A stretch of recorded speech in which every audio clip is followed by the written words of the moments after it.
Hey everyone, it's Blake. Welcome into episode number 20 of our TCW Save and TW 2020. This is our Battleground preview, and I hope you guys enjoy the logo I put together for Battleground. I thought it was a nice theme to continue. Of course, we had the war to settle the score in February.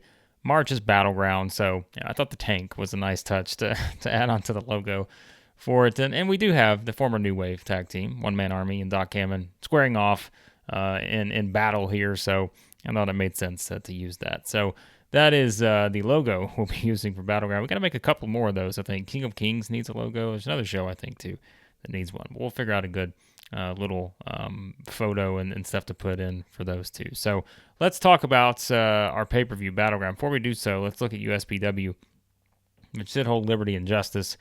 A big pay-per-view for them as they get an 86 for the show rating here, headlined by Rich Money defeating Nikki Champion to retain USPW Heavyweight Championship. Some good matches across the board, as you would expect from the top promotion in the world. SWF had their Elite show, which, another one that's probably a pretty good show. 80 for this one, headlined by a ladder match here. Huey Cannonball, ZWB. So a nice match there. 3 straight matches, 80 or more. That's a nice way to finish the show there for the new SWF Elite show. But we're not here to talk about them. We're here to talk about Battleground. And let's quickly run through the card here. Again, if you're wondering why I do these, easier for people to catch up as we get more episodes into the save. Some people don't want to go through and watch every single episode if there's, 20 plus, 50 plus. So as I always say, you can watch the pay-per-view previews to get an idea of the storylines heading into the pay-per-view. Then you can watch the pay-per-view state ofs. That's really all you have to do. You don't have to watch every single episode if you're just getting into the save for the first time. I hope you do, because there's a lot of character and story development that will be important, but nonetheless, that's why we do these previews. So, all right, let me just tell you, there's one match we've added, not promoted, and that is Ed Stone versus Maverick.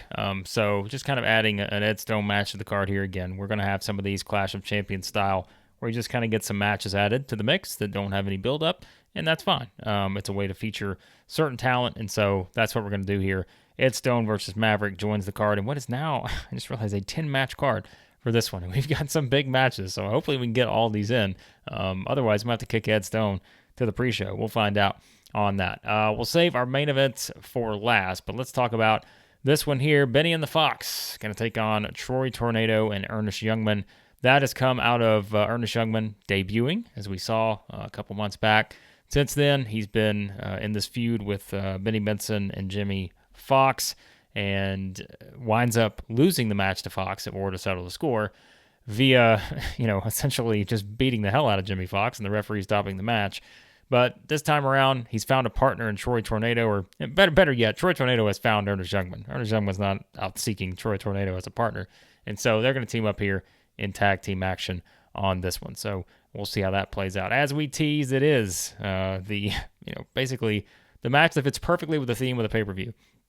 Doc Hammond, one-man army, one-on-one here.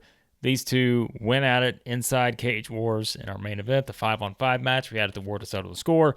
Just beat the living hell out of each other in that match, and now they're going to go one-on-one here in this one. The former tag team partners really been playing up the history between these two guys and, everything that has come along with it. So, yes, that's we'll continue to kind of push the history between these two as a former, legendary tag team here.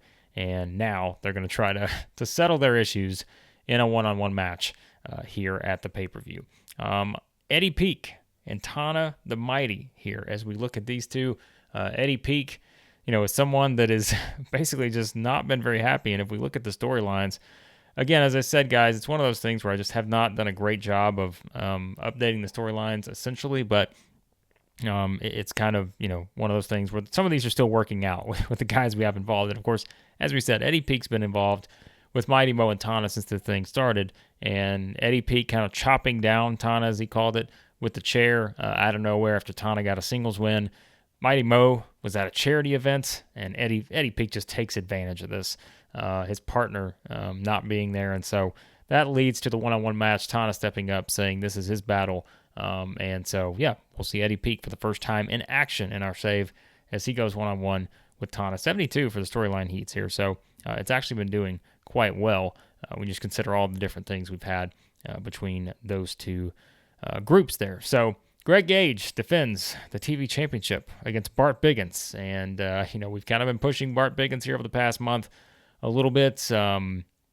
Someone that's it's kind of, as he's pushed it, people think he's a has-been. They think that his best days are behind him, but he's out to prove that is not the case here as he steps up to challenge Greg Gage and what could be the 13th successful title defense for Greg Gage. Will it happen for him? And that's kind of what we've been pushing to with this. And, of course, Biggins kind of set off into a new aggressive direction after Jay Chord was the one that turned down a match with him and said that he wasn't on his level and all these other things. So really playing up Greg Gage looking to defend his title successfully for the 13th time, and Bart Biggins trying to sort of mount a comeback in terms of his career and get back on track here with the win. So, all right, another match, not exactly the same as Ed Stone and Maverick, but Joshua Taylor, Human Arsenal, one we did announce recently, but really didn't add a lot of build to it. Again, another match here that's kind of here just to showcase these two guys' skills, and we did kind of have a little bit of a video package highlighting the skills of these two guys. So Taylor, as we know, we've really been pushing it. He's not lost since Psycho Circus in December, before our save started. He's won every match since then, and we've kind of really played up this 3-month streak he's got going here. Human Arsenal, John Anderson, one of the oldest active wrestlers on the roster, and he's really playing up, the veteran presence of him and the skills and all those things. So a very intriguing match here, I think, one-on-one with Joshua Taylor and Human Arsenal, who came off of a match with Jay Chord at the War to settle the score. Came up short there in that one, though. So that is another match signed for the card. Speaking of Jay Chord, yes, it is going to be Jay Chord versus Angry Gilmore one-on-one. We kind of started we should have started this before, and again, like I said, I've not done a great job with keeping up with the storylines here because I essentially do it in my notebooks and my planning sheets and all that stuff. So didn't do a great job of updating this before we actually had the segments that were important. And of course, kind of pushing it Jay Chord against the world. We know the stuff's been going on with Kyle Rhodes and Jay Chord essentially telling everyone he doesn't want to face some of these guys in TCW. He wants the championship, all this stuff. And Angry Gilmore makes his debut, just a shocking debut, at our go-home edition of Total Wrestling before the pay-per-view. These two go face-to-face after Jay Chord gets in Kyle Rhodes' face and essentially corners him.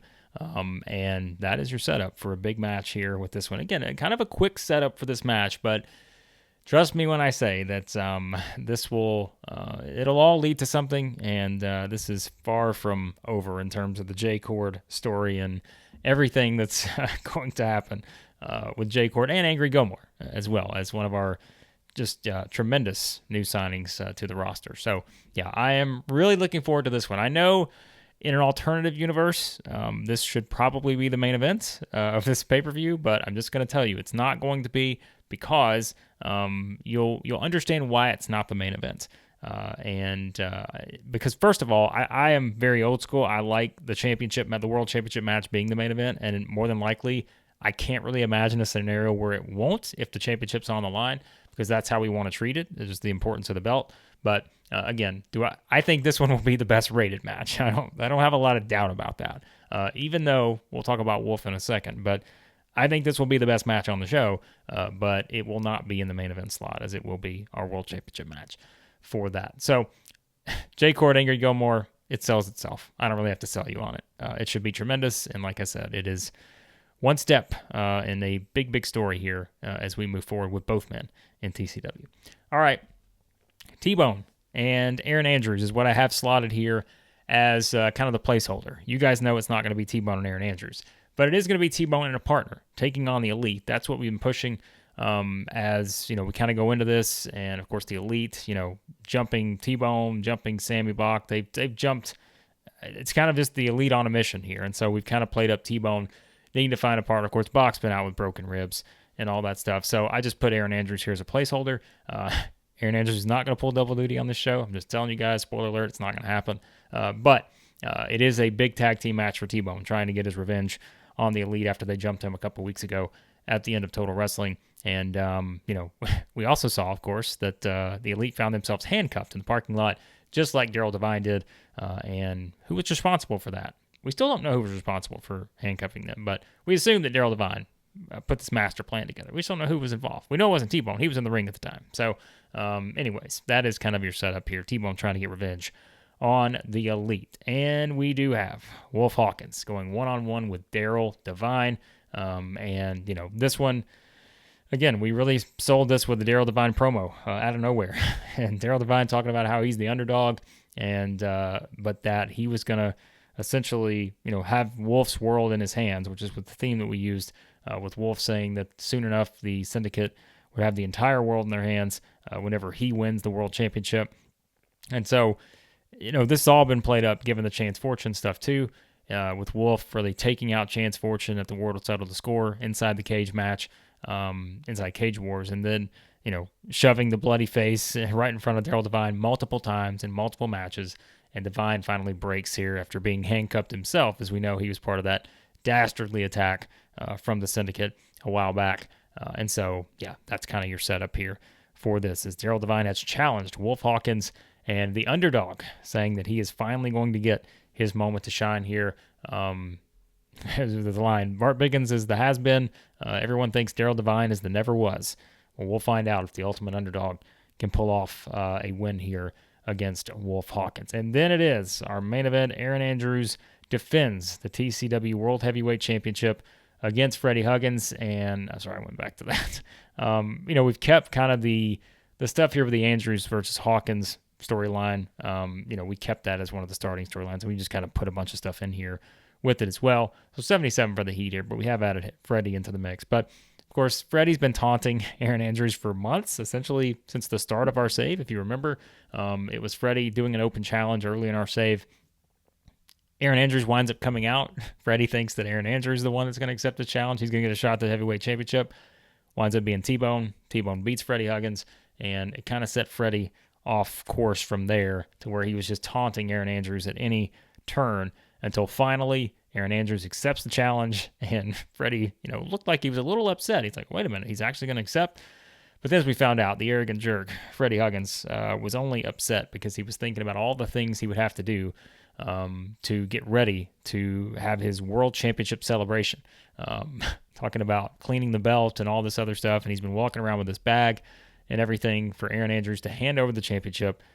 As you would expect, that's not happened. So Freddy finally getting his shot here. Aaron Andrews one-on-one for the World Heavyweight Championship.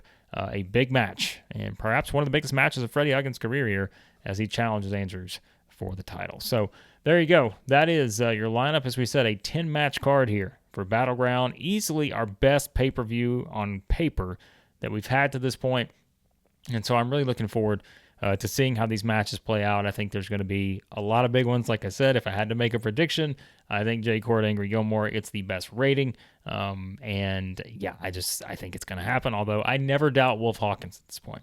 I think Aaron Andrews and Freddy will do well, and even if it's like the third best rated match, again, it still needs to be in the main event slot because it is the World Heavyweight Championship, and there are other reasons it needs to be in the main event slot. Perhaps you'll find out what those are if you hit that subscribe button, like, share, all that good stuff as we head into a big pay-per-view here for TCW. But again, check out everything else on the channel.